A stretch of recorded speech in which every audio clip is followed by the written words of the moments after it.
So hello again, you guys. Um, Welcome back. I'm going to be getting into some nitty gritty. I feel a huge compelling to talk about the occult world, expose demons, especially during the month of October. I felt very strongly about the month of October for the last 3 years in particular, where I'm just not having it in this month. So I want to talk about some testimony stuff in my past. I'm gonna make a playlist for all these testimonies because it's just too many. I should write a book. Like, my life is basically a book. It is a circus. So just to hop in, I want to talk about the more spiritual side of things, okay? I want to talk about some demonic dreams that I've had in the past, demonic things I've experienced, as well as demonic occultic items. Stay tuned. So to start off with, I've breezed over some of my history in previous videos about why I know so much about the occult, as much as I do anyway. And I'm saying this very broad, like in a very broad sense, because I know that there's many denominations, and I'm using that language so that Christians understand that there's many quote-unquote denominations within the occult world, okay? Within these pagan practices. So, when we call ourselves Christians, I think it's fair to say that we're not all the same. And now we're coming down to the nitty-gritty, to where the Lord wants us to be very much for Him, okay? And if you're not for Him, you're against Him. So at this point, the Lord wants us to walk with courage, strength, and to constantly grow. These things that I speak about, this is a journey that I've had with the physical realm, the physical world. But today I'm going to be talking about the spiritual side of things, okay? Voice is still in and out. I don't know who's watching these videos, so I have to reiterate. I think it's from lack of sleep. I think that happens. But anyway, start off with, right? So I truly believe, for some reason, when I was born, something was different about me, okay? And I'm not saying that to single myself out, but the way I think, the way I do things, the way I've always been, it's always been very different. And I guess the easiest way I can put this, one of the issues that I had, one of the things that brought me to my knees to Christ, the main thing, besides everything else, was the fact that I was basically psychic, okay? And luckily, this is not the first time I've heard this. I've actually heard this from about 3 other people that have given their testimony, to where they just knew things about people. They could see into the spiritual realm, even some of them. But I would have these dreams that I would be fair to say is like deja vu. But it was way more than that. It was to the point where I'd know a whole conversation before it happens. I'd know answers to tests and get an A. I would know things about people that they were going to take to the grave with them, okay? But it got really bad when I was about the age of 16, and I could no longer tell when I was dreaming. So I felt very, I guess the word I can say is demonized. I very well possibly could have been possessed. I don't know. But I will say that I would see, I felt like I was on like acid, okay? And I had never done drugs. So just for the record, never ever did any drugs, except for weed. But besides that, nothing. So I didn't know what I was dealing with here. And I felt crazy, okay? I felt crazy. I would see demonic manifestations in people's faces. I would look over at my sister that was sleeping next to me, and she would like flash like a sharp teeth smile at me, and she didn't move. It was just something terrible. I don't know how to explain it. But it got to the point where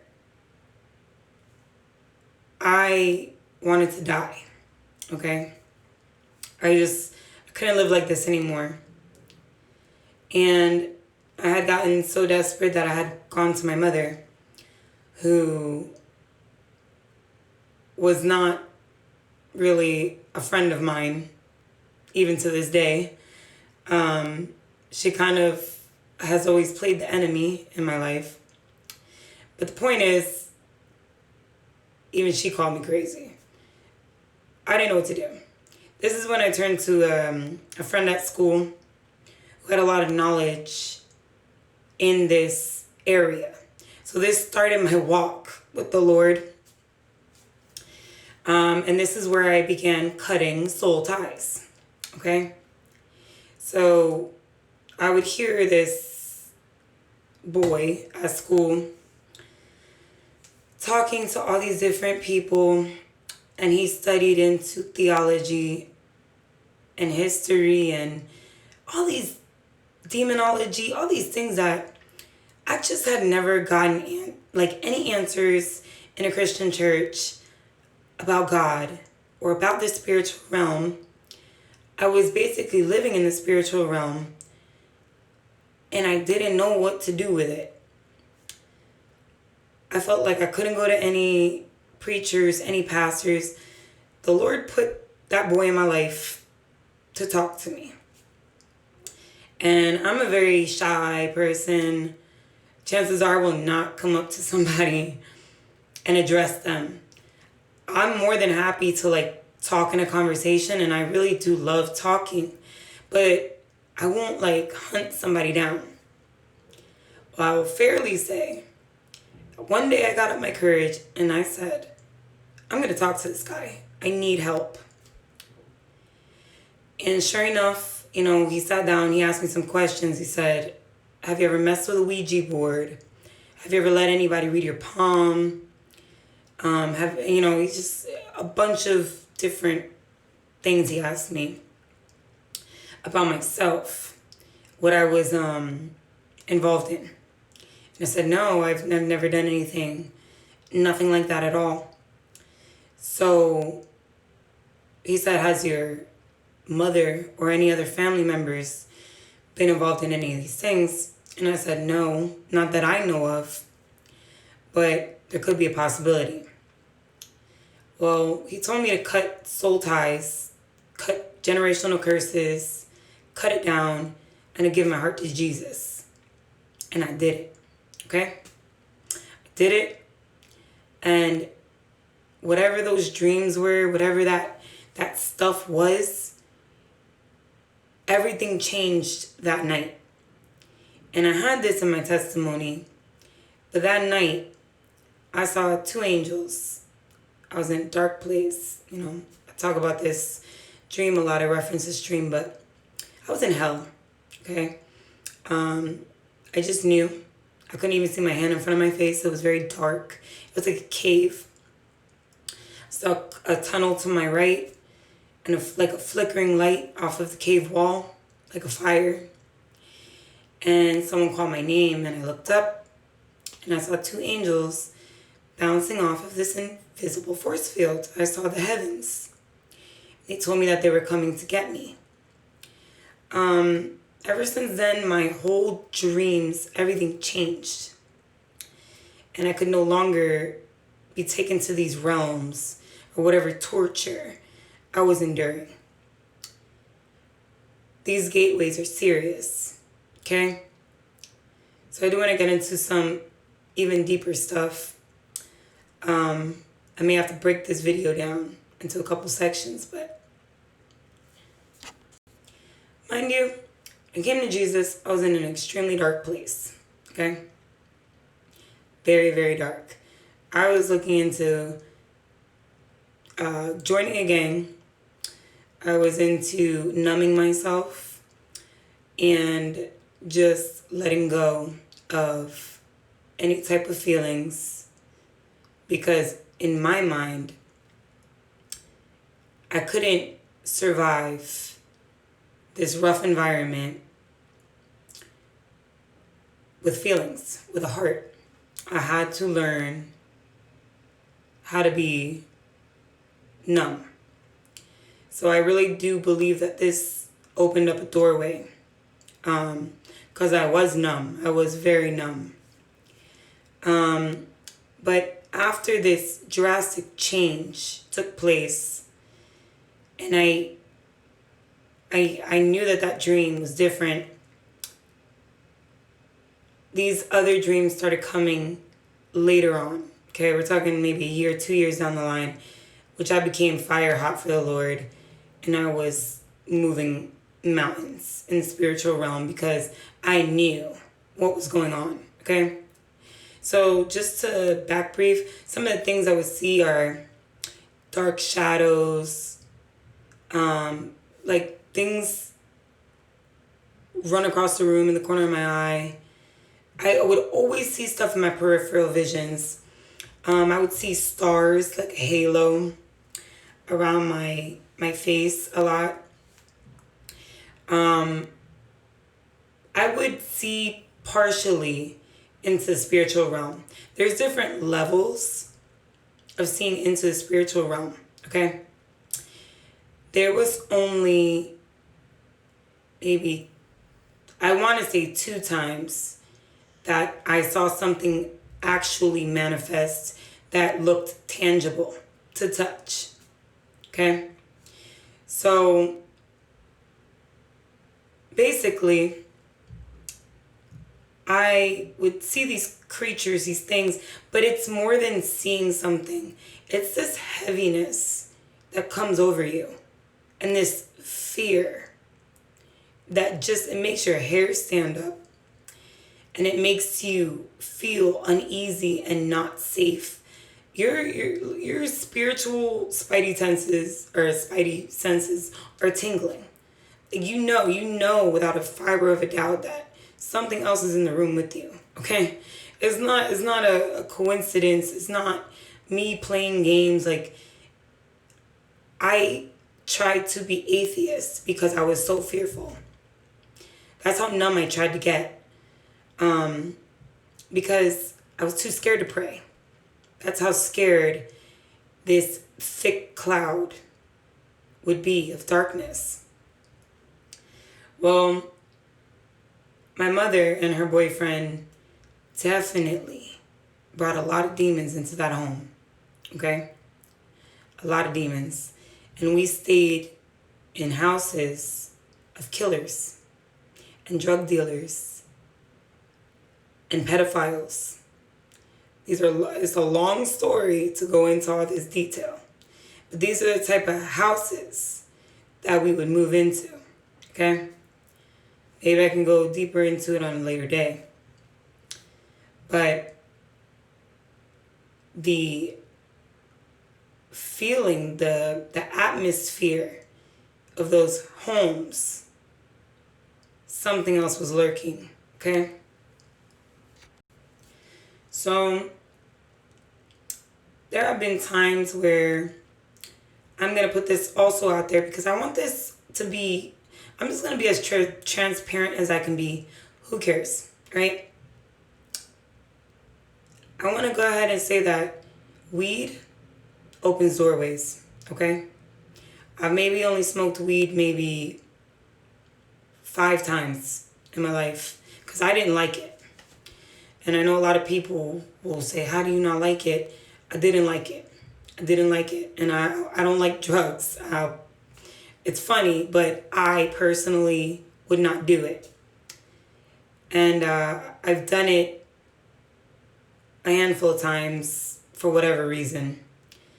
And I'll tell you now, there were maybe 3 out of those 5 times that I was in nightmare land. Like acid, okay?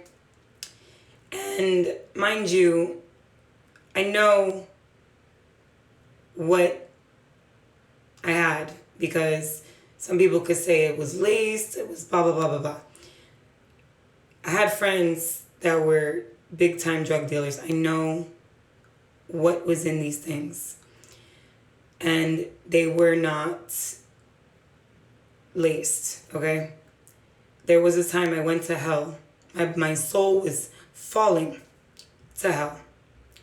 There was a time where something was calling my name. And it has happened to my mother too.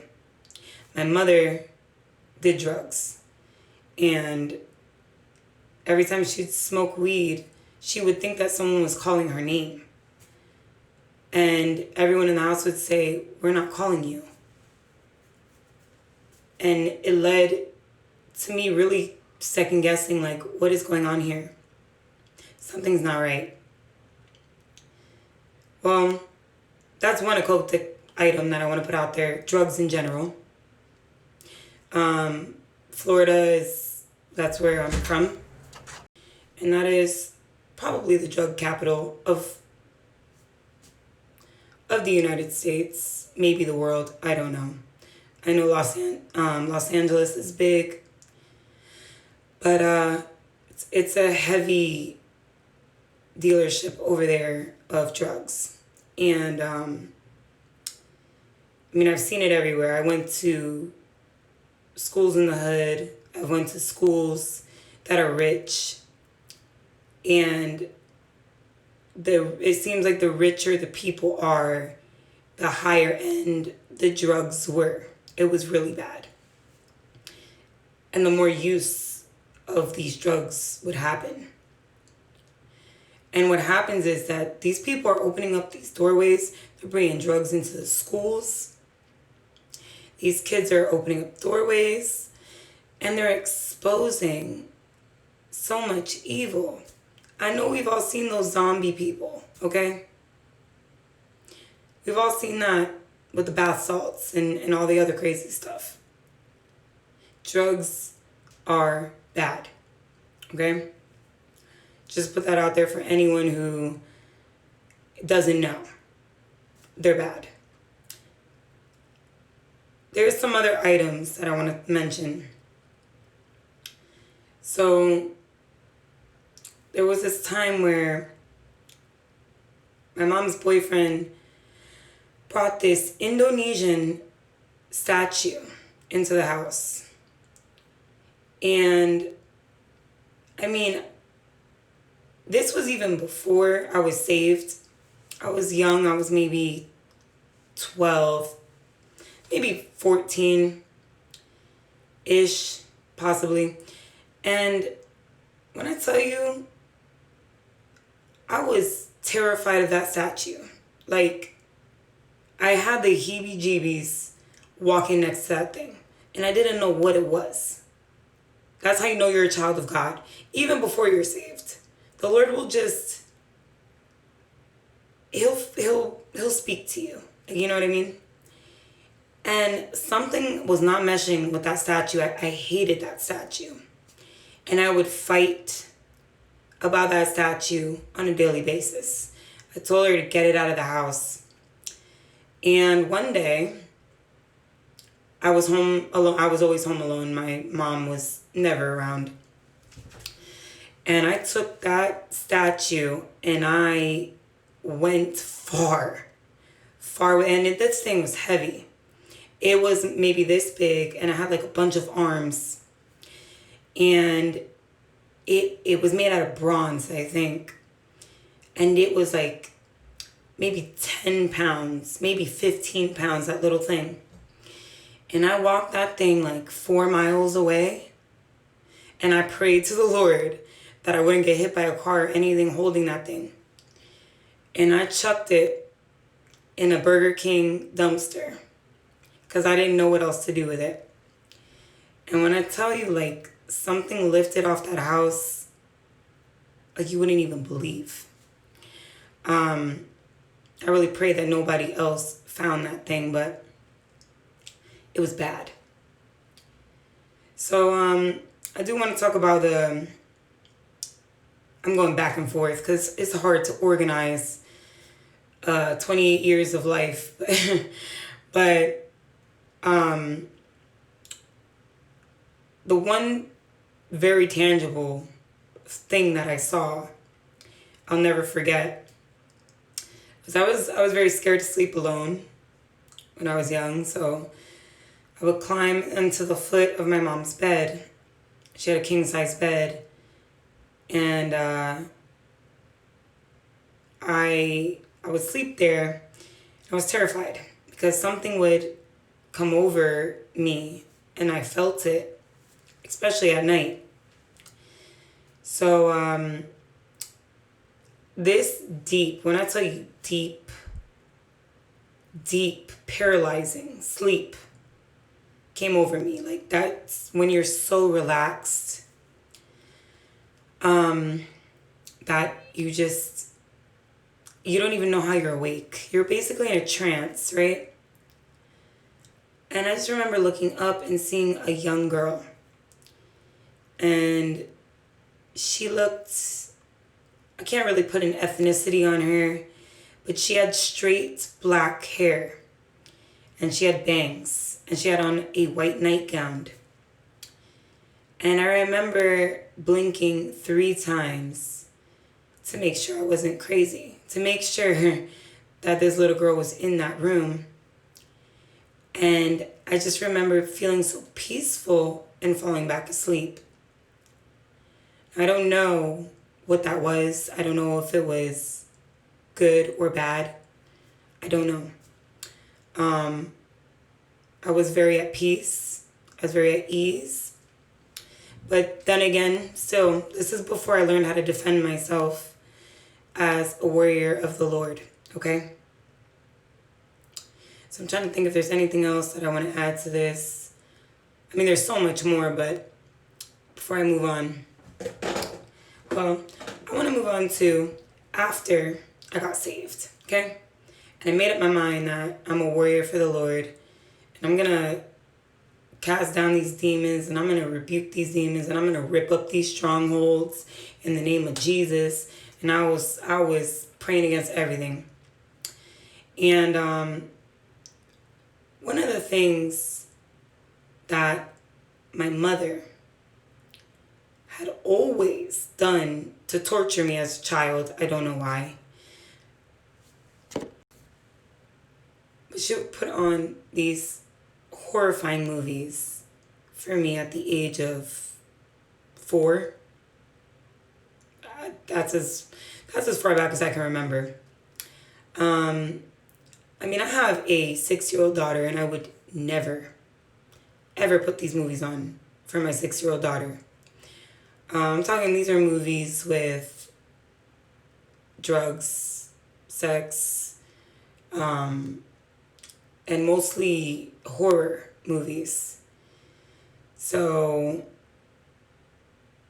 I remember the things that got to me the most was Chucky. For some reason,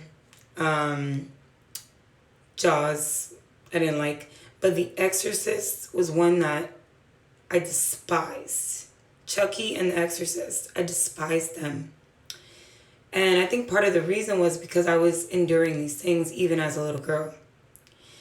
I would see maybe visions or manifestations of bugs in my room, on my walls, which are just they're symbols of unclean creatures. They are devilish, okay? And they're demonic, okay? Now, perhaps I was born with an illegal way to access the spiritual realm. And I like to use that term because there are legal ways to access through the Lord, which I later saw that this isn't an everyday occurrence. This is only when the Lord wills, okay? Versus living every day in a very more than 2 or 3 dimensional world, okay? Imagine that. And no one to talk to about it. So my mother, I would really get whooped like bad because my mother thought that I was just being crazy. And she's like, there's no bugs in your room. And I had a conversation with her very recently and I said, there were bugs in my room. She told me, Kayla, there were no bugs in your room. But I've seen manifestations. I saw a manifestation of the Chucky doll. So these creatures, these things really exist. Or they can come in whatever form. But I want to make it very prevalent that there is another world out there. Okay? Now, as I grew up, I forgot about that world. And I got brought back into it heavy at the age of 16. And I was not able to deal with it. And then going into now all these occultic items and opening doorways, I started to see something very big. In the next section, I'm going to be talking about dreams that I've had from Satan, or just him invading my dreams, what types of dreams I've had, what types of demons these are, so that you can protect yourself, okay?